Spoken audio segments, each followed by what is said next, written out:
Olá, meu nome é Pablo Vilaça, sou crítico de cinema e diretor do portal Cinema em Cena. Em primeiro lugar, peço desculpas, eu estou um pouco rouco. Hoje eu queria falar rapidamente sobre uma cena específica de Onde os Fracos Não Têm Vez, dos irmãos Coen, mas principalmente a partir do ponto de vista do som.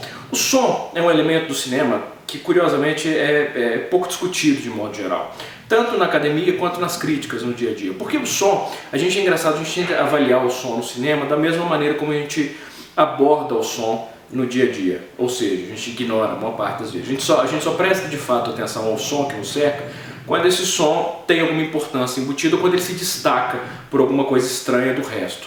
De modo geral, no dia a dia, a gente tende a filtrar os sons. Quando a gente está concentrado lendo alguma coisa, ou quando a gente está conversando com alguém, a gente tende a parar de prestar atenção nos sons que estão ao nosso redor e focar no diálogo, ou focar, por exemplo, quando alguém grita ou um pneu derrapando, mas de modo geral a gente tende a ignorar os sons.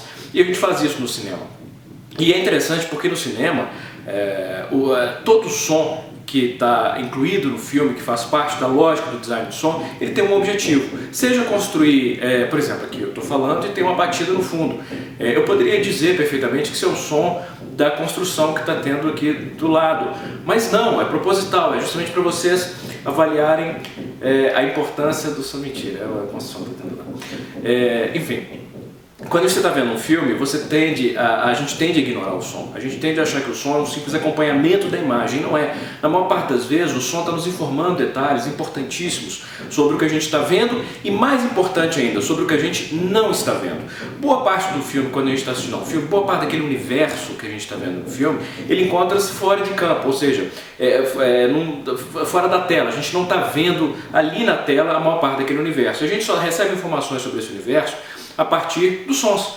Então, quando você vê, por exemplo, uma batalha como no Coração Valente, ou Patton, o que for, ou O Último Samurai, uma grande batalha que você tem milhares de pessoas no campo de batalha, você não vai ver milhares de pessoas na maior parte das vezes. O que você vai ter são planos mais fechados e rápidos, cortando, e a gente vai ter uma construção da intensidade e da grandiosidade, da grandeza dessa batalha através do trabalho de som. Da mesma maneira, muitas vezes o som vai modificar a nossa expectativa. Se você está vendo uma cena, por exemplo, um filme de terror que ela é absolutamente silenciosa, é diferente você estar vendo uma cena em um filme de terror, por exemplo, que você está num bar em que você está ouvindo vários sons, por exemplo, do ambiente, as pessoas conversando e tal. A gente vai tender a ficar menos tenso no bar, porque a gente vai ver que é mais movimentado, mais seguro, tem mais pessoas. Sendo que o silêncio pode trazer uma certa apreensão. Esse é um exemplo extremo, mas o som o tempo inteiro, a forma como o som é trabalhado nos filmes, nos leva a ter certas expectativas. No Onde os Fracos Não Têm Vez, o design do som é muito interessante porque, para começar, o compositor do filme, Carter Burwell, ele usa o filme usa pouquíssima música instrumental, pouquíssima trilha instrumental. A maior parte dos sons que nós ouvimos ao longo do filme são sons diegéticos, são sons que fazem parte daquele universo. Quando a gente ouve um som é porque aquele som está ancorado, tem origem naquilo que a gente está vendo ou que está fora da tela, mas enfim, que faz parte daquele universo. Esses sons, eles dominam Onde os Fracos Não Têm Vez. E quando você tem um som, a trilha, ela entra com objetivos muito pontuais e muito certeiros. Essa é uma cena, a famosa cena no posto de gasolina, quando o Anton Chigurh, vivido pelo Javier Bardem, vai comprar alguma coisa, enfim, e ele começa a ter uma conversa com o dono da loja de conveniência, e essa conversa vai se tornando cada vez mais tensa. O trabalho de som dessa cena é absolutamente espetacular. 99% dos diretores dessa cena, eles iriam investir numa trilha sonora que acrescentasse, ressaltasse a tensão do que estava acontecendo. E aqui os irmãos Coen e o Carter Burwell, que é o compositor do filme, eles não fazem isso. A maior parte da cena que a gente tem são sons diegéticos, primeiro o silêncio no fundo, né? Eu vou mostrar daqui a pouquinho. Essa cena é introduzida por um plano geral que estabelece que é um lugar isolado, uma locação isolada, que não tem muito movimento, até porque isso torna mais tenso, porque o Chigurh pode matar o cara e ninguém vai ver. Mas é o silêncio. Então esse silêncio ele vai ser ressaltado por qualquer coisa. Seja o barulho da moeda batendo no balcão, os passos do Chigurh, ou o vento, ou quando ele joga a embalagenzinha do amendoim em cima do balcão, a gente vê o crepitar, né, da embalagem abrindo. Isso tudo vai construindo a tensão. Mas tem um detalhe muito interessante nessa cena, que é o fato de que tem um freezer ao fundo. E esse freezer, ele está lá desde o início da cena. Quando a gente corta para dentro da loja de conveniência, já está esse freezer com esse som numa frequência específica. E a conversa vai se desenrolando, vai ficando mais tensa, e esse freezer, o som dele está o tempo inteiro, mas não tem trilha sonora. Até que de repente tem trilha sonora. Não uma trilha sonora muito alta, muito destacada pela mixagem, chamando muita atenção, mas essa trilha está lá. E ela só vai desaparecer de repente quando ele tira o dedo da moeda e vê que o cara tinha pedido cara e deu cara, e então a ameaça acabou. Mas o que é interessante, como eu falei, é que a gente não percebe o momento que essa trilha começa. E por que a gente não percebe o momento que a trilha começa? Porque o Carter Burwell, que é o compositor, ele faz uma coisa muito interessante. Ele cria a trilha na mesma frequência do freezer. E ela praticamente está lá desde o início da cena. Só que a gente é meio incapaz de ouvir a trilha, porque como ela está na mesma frequência, o freezer encobre a trilha sonora. E à medida que a cena vai ficando mais tensa, ele vai alterando a frequência da trilha sonora, e aí a gente consegue perceber, os nossos ouvidos conseguem captar e identificar a diferença entre o freezer e a trilha sonora. Então ela surge de uma maneira muito orgânica, a gente não percebe o momento que ela surge. Mas eu vou aproveitar para mostrar, para salientar como os irmãos Coen constroem também a tensão nessa cena. Quando a cena começa, a primeira coisa que a gente vê na cena é isso. Então a gente começa com sons diegéticos, um barulho de um balancinho ou de uma cerca batendo alguma coisa, um barulho de carro ao fundo, mas silêncio e tudo isolado, sem trilha, sem nada. Então eles já estabelecem que é um lugar afastado, a casa do cara atrás da loja de conveniência vai ser importante no diálogo logo depois. E quando a cena começa, o primeiro plano que nós temos é esse, mostrando o dono da loja de conveniência. É um plano que é um plano um pouco mais aberto, a gente vê a janela aqui à esquerda dele, à direita do nosso campo de visão, ao fundo, com um trator lá parado e tal. Mas é um plano relativamente mais aberto. Esse plano mais aberto, daqui a pouco ele vai sumir. Porque uma das estratégias que os Coen vão usar para tornar essa cena mais tensa à medida que a cena vai avançando, eles vão tornando os quadros mais fechados. E a gente só vai voltar a esse quadro no final da cena, quando o Shigur, a ameaça acaba e o Shigur vai embora. Então ele pode respirar de novo. Mas esse vai ser o único momento que nós vamos ver esse plano mais aberto.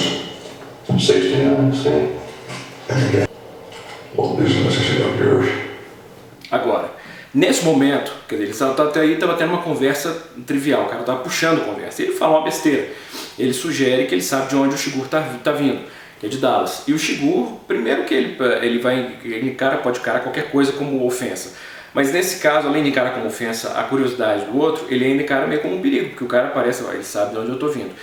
Quando a conversa passa a ficar mais tensa, os Coen já fecham o quadro. Vocês percebem que aqui já sumiu a janela, o quadro já ficou mais fechado. Então vai ficando mais claustrofóbico, vai ficando mais tenso. Essa é a estratégia que os Coen vão utilizar. É interessante observar que o espectador médio, ele não vai perceber, ele não percebe racionalmente isso, na maior parte das vezes, que o quadro está se fechando. Mas ele sente que a cena está ficando mais claustrofóbica, que ela está ficando mais angustiante, que ela está ficando tensa. E esse é o objetivo de qualquer diretor, fazer com que o espectador sinta o que ele quer que o diretor quer que ele sinta, mesmo que ele não perceba como aquele objetivo foi alcançado. É interessante também notar o fundo. Quando você tem os objetos de cena que estão atrás do vendedor, ele sugere meio que uma forca, que é diferente do Shigur, que a gente vai ter meio que um chapéu de cowboy, de ameaça. Isso também ajuda a compor o tom de ameaça, a diferença entre a forca e os chapéus.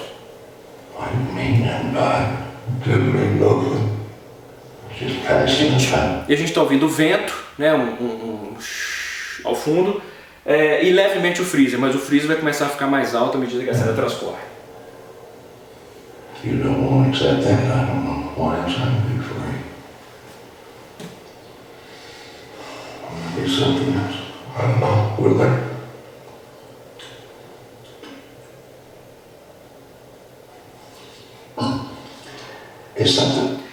Até aqui, o vendedor ele não sabe muito bem o que está acontecendo. Ele está achando a conversa estranha, ou achou o cara bruto, mas ele não sabe o que está acontecendo. Aqui a conversa vai tomar um tom de ameaça. Porque é engraçado, é como se fosse em etapas. O Shigur primeiro fica irritado porque ele pergunta onde ele estava indo. Depois ele fica conversando, à medida que a conversa vai se desenvolvendo, ele vai ficando mais nervoso. E o cara parece não entender as perguntas dele. Isso vai deixando o Shigur ainda mais irritado, porque ele acha que parece que ele começa a julgar o intelecto do cara, enfim, ele vai ficar mais irritado. Mas o que realmente vai deixar ele profundamente irritado, vai levá-lo a tomar a decisão de talvez matar esse cara, é quando ele descobre que o cara herdou esse essa lojinha patética. Isso para ele, por algum motivo que a psicopatia só do Chico vai explicar, torna inaceitável. E é a partir daí que vem o jogo da moeda e surge a trilha sonora.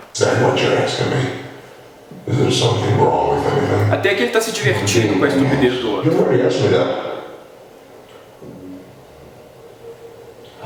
Well, I need to see about closing. See about closing? Yes, sir. What time do you close? Now. We close now. No, it's not. Listen, you don't know what you're talking about. E aqui eles fecham o quadro mais uma vez. Então, olha a diferença desse quadro inicial desse quadro, nesse estágio da conversa, para aquele quadro inicial. Eles já fecharam 2 vezes o quadro. Estou ficando cada vez mais claustrofóbico, mais tenso. Porque o cara está percebendo que a situação está ficando mais perigosa. E aí a gente chega ao momento chave da cena, e como eu já falei, quando o Shigur descobre que esse cara meio que herdou aquela lojinha que não vale nada, isso dispara nele, de certa forma é a gota d'água para o copo transbordar, e aí a conversa fica realmente mais tensa. Primeiro que ele não consegue esconder o desprezo que ele sente pelo cara, e aí é que vem a ameaça da moeda e a trilha começa a ficar mais óbvia no fundo, se destacando a frequência da trilha, da frequência do freezer, e os quadros realmente aí ficam mais fechados. This is my wife's father's place, originally. You married into it? We lived in Temple, Texas for many years. Raised a family there in Temple. We come out here about 4 years ago. You married into it? That's the way you want to put it. Well, you don't have some way to put it. That's the way it is. Aqui ele tomou a decisão. What's the most? Esse sonzinho é tenso. E aí já fechou bastante o quadro no cara, porque ele está pressionado. Ele está pressionado, né? Porque agora ele vai. É o momento que a gente já sabe que é o momento que o Shigur vai decidir se mata ele ou não. I don't know. I couldn't say. Tá realmente com a corda no pescoço. Call it. Call it. For what? Just call it. E apesar de aqui os irmãos Coen voltarem, o quadro abrir um pouco mais, eles vão movimentar a câmera levemente em direção ao rosto de cada um dos atores para ir fechando o mundo deles à medida que a conversa se transcorre.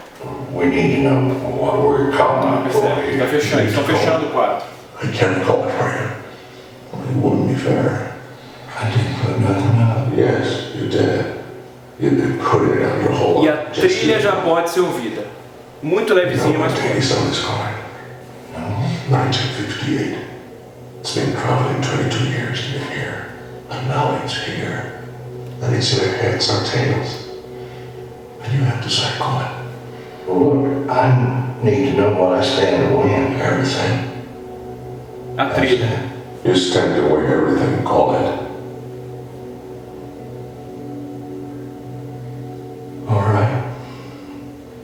Heads then. E agora ela vai desaparecer quando ele tira o dedo.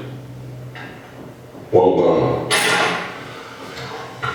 Don't put it in your pocket, sir. Don't put it in your pocket, get your money water. E aí o quadro, quando a ameaça acaba, o quadro volta a abrir, porque ele está fora de perigo.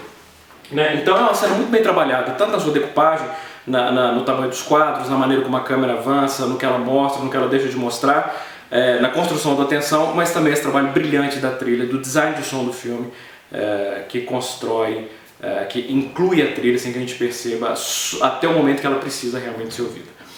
Então é isso, é para a gente prestar mais atenção no som. Ok? Um grande abraço, bons filmes.